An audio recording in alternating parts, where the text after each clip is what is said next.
না দিতে পারায় আমরা ক্ষমা চেয়ে নিচ্ছি।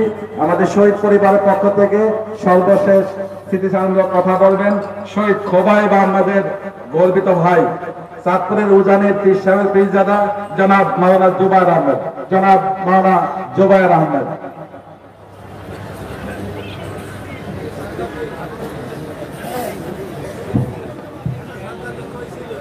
الحمد لله رب العالمين والعاقبة للمتقين والصلاة والسلام على سيد المرسلين.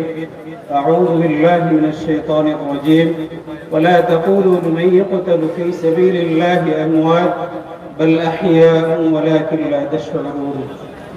বৈষম্য বিরোধী ছাত্র আন্দোলনের মত বিনিময় সভা অনুষ্ঠানে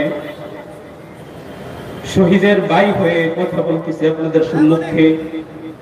শহীদ খুবাইব বিন আব্দুর রহমানের বড় ভাই, প্রতিদিন দুই ভাই একসাথে করে আন্দোলনে যেত। সোহেল বিন আব্দুর রহমান ও খুবাইব বিন আব্দুর রহমান, আর বাসার ভিতরে ঘুরতেন আর এই শহীদের আয়াতটা তেলাওয়াত করে আম্মাকে শোনাইতেন। 2 দিন আগে মার কাছে বিলেট নিয়ে গেছে, মা আমার শুনলি বড়, আমি শহীদ হব, আমার মাথাটা কামাইয়া দেন। যেদিন 5 তারিখে গুলি খায় ওই দিন আর ছোট বড় ভাইকে নিয়ে যায় না, একাই গেছে।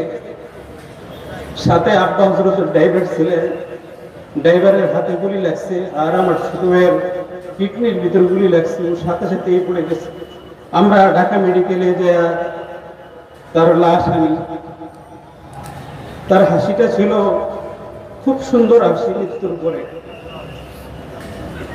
বাংলাদেশ জামাত ইসলাম এর মাধ্যমে আমরা এই স্বৈরাচার পুলিশ বাহিনী যারা নির্মমভাবে বাংলাদেশের সাধারণ জনতা ছাত্রদেরকে যেভাবে গুলি করে হত্যা করছে, তাদের সকলের বিচার চাই।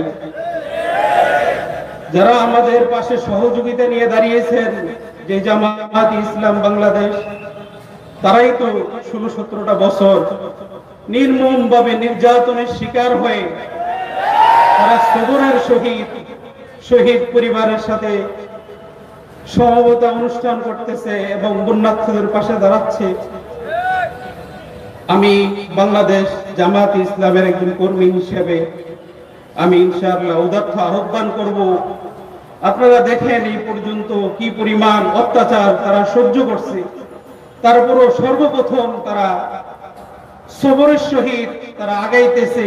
বাংলাদেশের যে কোনো ক্লান্তি সময় তারা সবার আগে তারা আগাইতেছে হসপিটালে। আর শহীদ পরিবারের সাথে বাংলাদেশের প্রত্যেকটা আনাচে কানাচে ইনশাআল্লাহ আমরা সকলে বাংলাদেশে ইসলামী রাষ্ট্র হিসেবে কায়েম করার জন্যই এই রক্ত, শহীদদের রক্ত দিয়ে বাংলাদেশ স্বাধীন করার উদ্দেশ্যই হলো বাংলাদেশ ইনশাআল্লাহ ইসলামী রাষ্ট্র হিসেবে কায়েম হবে ইনশাআল্লাহ। আমি এই বলে আমার বক্তব্য শেষ করছি। আসসালামু আলাইকুম।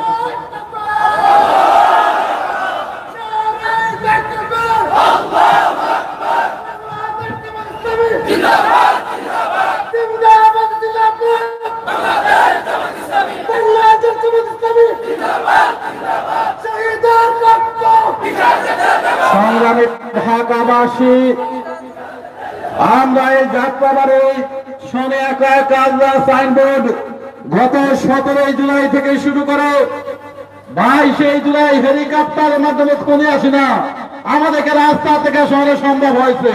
আমরা শহীদ হয়েছি, আমরা রাস্তা ছাড়ি না। সম্মানিত ঢাকাবাসী, 5 জুলাই যখন খুনি হাসিনা দেশ ছেড়ে পালিয়ে গিয়েছে, তখন যাত্রাবাড়ি বিকাল 5টা পর্যন্ত গুলিতে অসংখ্য ভাই শহীদ হয়েছেন। আমরা রাস্তা ছাড়ি নাই। সম্মানিত ঢাকাবাসী, এ পর্যায়ে আজকের এই শহীদ পরিবারের মতবিনিময় অনুষ্ঠানের প্রধান অতিথির বক্তব্য নিয়ে আসছেন। আজকের অনুষ্ঠানের প্রধান আকর্ষণ শহীদ কাফেলা বাংলাদেশ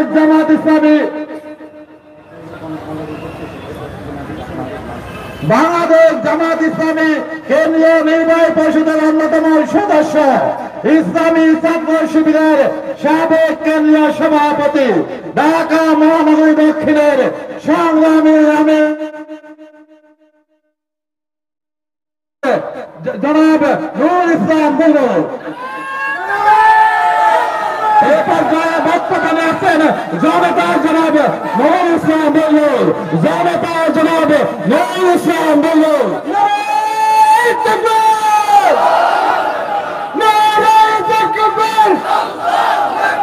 বাংলাদেশ জামাত ইসলামী জিন্দাবাদ, জিন্দাবাদ। শহীদের রক্ত, শহীদের রক্ত আমার সোনার বাংলায় এটাই সামনের ঠাই নাই। আমার সোনার বাংলায়